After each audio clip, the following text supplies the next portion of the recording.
Welcome to my channel. आज का जो टॉपिक है वो है फॉस्फोरस साइकिल। तो चलिए स्टार्ट करते हैं फॉस्फोरस साइकिल। तो बहुत ही ये इजी साइकिल है फॉस्फोरस साइकिल। अगर आप इसके डायग्राम को समझ लेते हैं तो बहुत अच्छे तरीके से आप इसके बारे में लिख सकते हैं।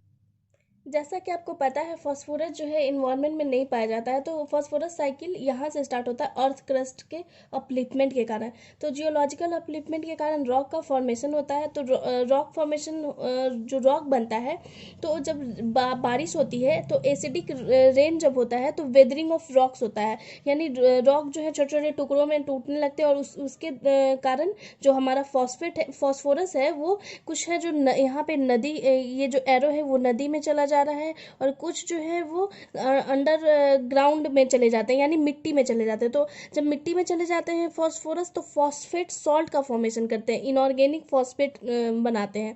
तो जब इस इनऑर्गेनिक फॉस्फेट को प्लांट एब्जॉर्ब करते हैं तो ये ऑर्गेनिक फॉस्फेट में कन्वर्ट कर लेते हैं।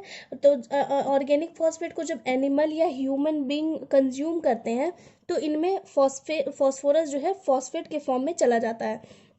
तो जब इनका डीके होता है, जब यानी ये मर जाते हैं एनिमल या ह्यूमन बींग, तो जब इनका डीके होना शुरू होता है यानी डिकम्पोजिशन होता है, तो फिर से जो फॉस्फोरस है वो मिट्टी में चला जाता है, यानी फिर से अंडरग्राउंड फॉस्फेट रिजर्व हो जाते हैं।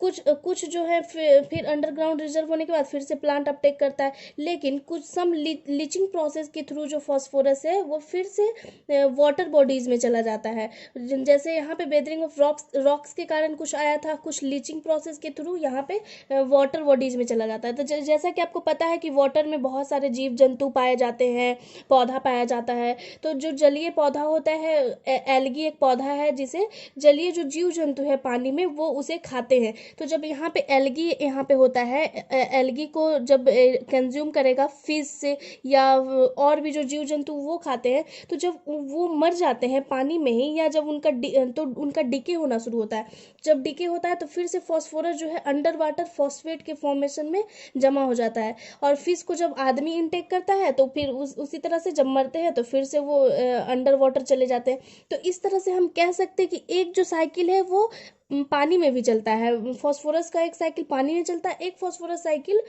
लैंड पे चलता है। तो एक लैंड फॉस्फोरस साइकिल हो गया, एक पानी में फॉस्फोरस साइकिल हो गया।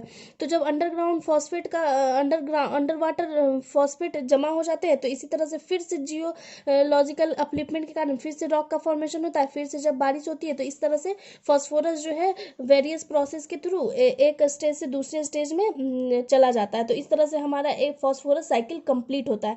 तो इस तरह से पता चलता है कि फॉस्फोरस साइकिल में इन्वायरमेंट का कोई रोल नहीं प्ले होता है। जैसे और भी जो साइकिल है, कार्बन साइकिल, नाइट्रोजन साइकिल, वो सब में इन्वायरमेंट का रोल होता है, लेकिन फॉस्फोरस साइकिल में इन्वायरमेंट का कोई रोल नहीं होता है। तो इस तरह से फॉस्फोरस साइकिल खत्म होता है। तो अगर आपको मेरा वीडियो पसंद आता है तो ज़्यादा से ज़्यादा लाइक कीजिए, शेयर कीजिए, सब्सक्राइब कीजिए। Thank you so much.